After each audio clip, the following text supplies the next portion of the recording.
good morning po sa ating mga kakuan dyan. Kamusta po ang lahat? Have a blessed morning to everybody. Ayan po. At merong mangyaring bago dito sa atin. So, check ko muna itong sasakyan na gagamitin namin na bago ngayon. Hindi to bago. Hindi namin gagamitin si Camry kasi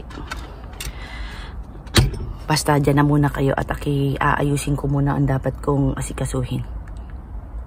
So ayan, hindi muna natin gagamitin si Camry kasi ang kanyang brake pad medyo tumutunog na. Wala na siyang rubber, bakal na lang. So iba muna ang gagamitin natin sa sasakyan. So dyan muna kahit kukunin ko yung mga gamit sa loob. Ayan, kunin natin ang ating license. Wallet natin. So yan. Importanteng dala-dala ang license. Mahirap na, diba? At syempre ang ating ang ating Vicks kasi mayroon po akong Synos. Ayan. Ano pa ba? May charger naman dito sa kabila at ang ating holder. So tara, lipat na tayo ng ibang sasakyan. So ayan, ito ang gagamitin ko muna, si Nissan. So, kailangan natin linis-linisin kasi tinan mo naman ang daming kalat ng alaga ko.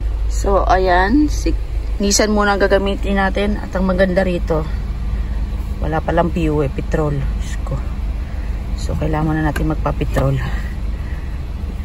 Low fuel. At hindi mo natin kasama si Casper din. So, good morning po mga kuwan. Please like and subscribe po sa ating YouTube channel and click the notification bell para lagi kayong updated sa aming mga videos.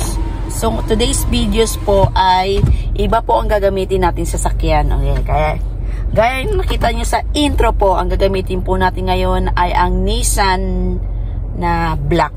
So, itong sasakyan na to ay talagang reserve na sinasabi ng reserve car for in case na syempre sa Camry, hindi naman natin alam kasi medyo hindi naman siya nabago na sasakyan. So talagang minsan talaga may defect din. Tulad nga po, ayun nga kasi kahapon, hindi lang po kahapon yun, matagal ko na pong sinabi sa amo ko yung about sa brake pad niya na wala na siyang rubber. So kahapon pag sundo ko doon sa alaga ko sa university, tumulog na ramdaman niya rin. Sabi niya, ano nangyari? Sabi ko, yung brake natin, brake pad. Sabi niya, bakit? Ano nangyari sa brake pad? Hindi na ba siya kumakapit? Sabi ko, hindi na. Bakal na yung naririnig ko. So, kailangan ng palitan. So, kagabi, sinabi ko sa amo ko na, Madam, kailangan na talagang palitan ng brake pad natin sa Camry. Ayun, sabi niya, kung talagang sobra na yung tunog, kung munang gamitin, ang gamitin mo muna si Nissan. Pero ngayon si Nissan naman walang petrol. Di ba maganda? Magaling talaga tong alaga ko eh. Kaya ginagamit ang sasakyan, di nilalagyan ng petrol. Pag may petrol, gamit. Pag wala ng petrol, iwan. Ganun talaga sila. So, ayan po. Ingat-ingat po ang lahat. And pray po tayo bago tayo babiyahe. So, kailangan kong kunin ulit yung ID ng alaga ko para makapag-petrol. Yan. Si Casper, di mo natin isasama. Iwan na muna siya sa kwarto ngayon. Kasi, ayan, wala pang petrol. So, kukunin ko muna sa loob ang card, diba? Hello, mga kakwan. Ayan, naibaba ko na aking alaga sa university. Flex ko lang sa inyo, no? Ayun, no? Nagtatanim na sila dito ng halaman dito sa may side na to. Dati wala to, eh. Talagang asing disyerto lang ngayon, no? Ayan, nagtatayo na sila ngayon. Naglalagay na sila ng halaman. Mas okay ang may halaman para medyo mahangin at fresh. Ayan. Diba? Lawak ng lupa nila dito. So, drive muna tayo. Ayan, nasa bahay na tayo at nakuha na rin natin ang laundry. Okay. Ayun si Camry. Mamaya dadalhin yan sa pagawaan para palitan lang naman yung brake pad niya. Wala namang ibang diferensya ang nangyari. So, itong sasakyan na itong dala ko, walang pinagkaiba rin sa laki ng kay Camry. Pero ang pinagkaiba lang nito is advance siya. Kung may camera siya, pakita ko sa inyo. Ayan, meron siyang itong screen na to. So, pag nag-reverse ka, camera yan. Ayan na. For example, ayan. So, ayan, makikita mo. May camera. Di katulad nung kay Camry. Tapos, may mga pindot-pindot na siya dito sa kanyang manubela. Ayan. Volume ng music. Ayan. Tapos, ano pa ba pinagkaiba nila? Ganun lang. Pinagkaiba lang din nila. Pero size, same lang din.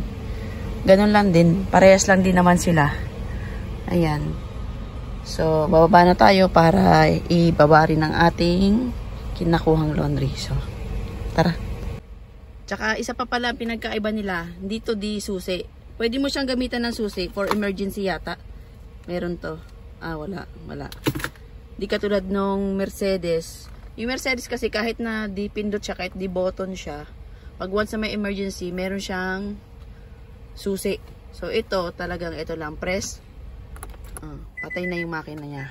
Okay na. Pag pinaandar mo ulit, press mo lang yung hapakan mo lang yung brake tapos start na. Ganun. Ganun lang pinagkaiba nila ni Camry.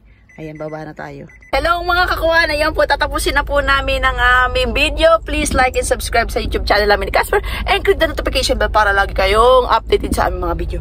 So bukas po, update ko po kayo kung ano at kung saan kami magpapagawa ng sasakyan kay Camry para sa kanyang brake pad.